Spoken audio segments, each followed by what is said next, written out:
ପିଲେ ଗୋଟେ କ୍ୱେଶ୍ଚିନ୍ ଦେଖ। କ୍ୱେଶ୍ଚିନ୍ଟା ଏମିତି ଅଛି, ଏକ ସଂଖ୍ୟାକୁ 56 ଦ୍ୱାରା ଭାଗ କଲେ ଭାଗଶେଷ 29 ରହେ। ସେଇ ସଂଖ୍ୟାକୁ 8 ଦ୍ୱାରା ଭାଗ କଲେ ଭାଗଶେଷ କେତେ ହେବ? ପ୍ରଶ୍ନ ବୁଝିହେଲା? କଣ କହିଲା ସେ? ସେୟା କହିଲା ଗୋଟେ ସଂଖ୍ୟା ଅଛି, ଆମେ ଯଦି ସେ ସଂଖ୍ୟାକୁ 56ରେ ହରିବା, କୋଉଥିରେ ହରିବା? 56ରେ ହରିବା, ତାହେଲେ ଭାଗଶେଷ କେତେ ଆସିବ? 29 ଆସୁଛି। ବୁଝିହେଲା? ସେ କହିଲା ଯଦି ଆମେ ସେ ସଂଖ୍ୟାକୁ 8ରେ ହରିବା ତାହେଲେ ଭାଗଶେଷ କେତେ ହବ? ସିଏ ମାଗିଛି। ବୁଝିହେଲା? 4ଟା ଅପସନ ପିଲା ଅଛି, ଏ ରେ 7, ସି ରେ 4 ଆଉ ଡି ରେ 6। ତାହେଲେ କୋଉ ଅପସନ ଠିକ ହବ? बी। देखिए बी होचे ना नहीं। आंसर देखो पिले।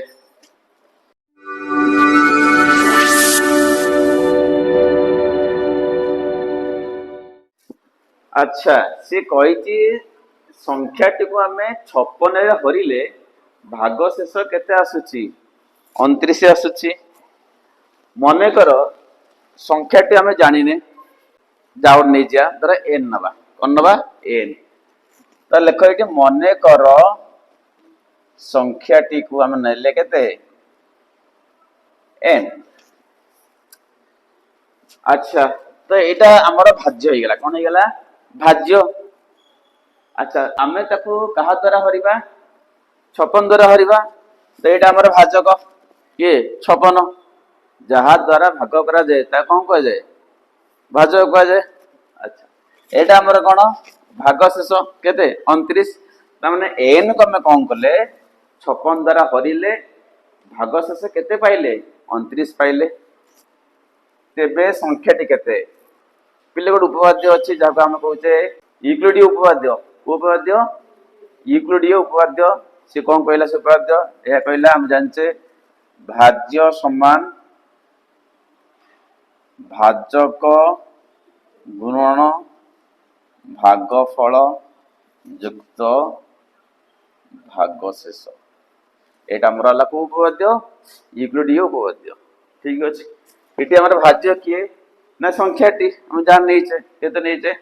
एन नहींचे। इटा हम एन पके दबा। भाजक आमे क्यों संख्या द्वारा भाग करथिले? 56 द्वारा। तो भाजक केते आसला इठी? 56।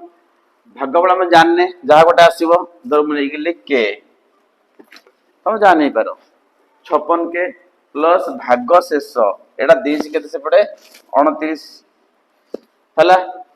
मु कथा बुझी हला? ताला संख्याटी केते हला? संख्याटी समान 56 के युक्त 29। एटा हमर भागशेष पिले। बुझी हला? ओके। कोन से कोन कहला?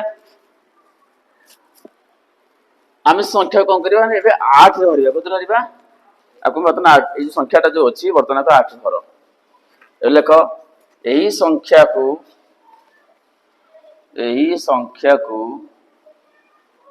8 द्वारा ए भाग करो। भाग कर पिले देखो तो लिखबा इटी n बाई केते लिखिले? हमें 8 लिखिले। तो हमें समस्त को 8 रे हरिबा। समस्त को 8 रे हरिबा। तो लिख इटी 56 के बाई केते? 8 तापरे युक्त 29 बाई केते हला? 8। तो हम देखिए केते भागशेष आसुची हला। एबे देखो समान देठी हम लिखे भागशेष केते? अते भागशेष। तुम लक्ष्य करे पिले इठी 56 के रे केते हरिबा? हमें 8 हरिबा। एटा हरि ही जीवो। कारण कोन ना 56 टा होचे 8 रे को गुणितक। 8 को कणिकार 56 अच्छे ना नहीं? 800 केते? 56। एणे संख्या लिखाई दी संख्याटा मध्य 8 रे कटि जीवो।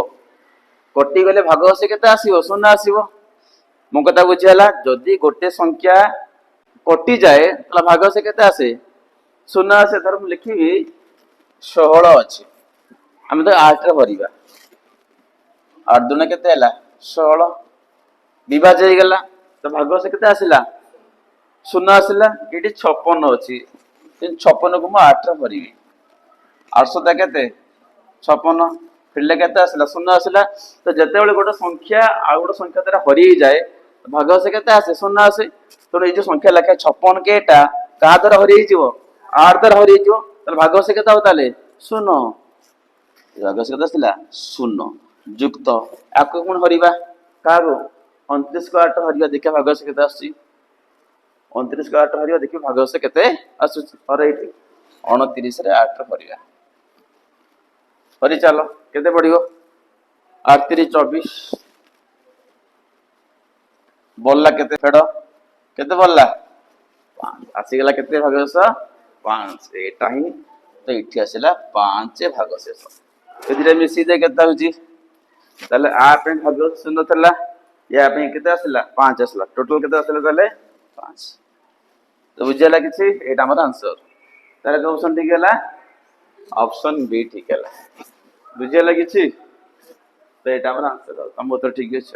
ଓକେ, ଷ୍ଟପ୍ କରିବା।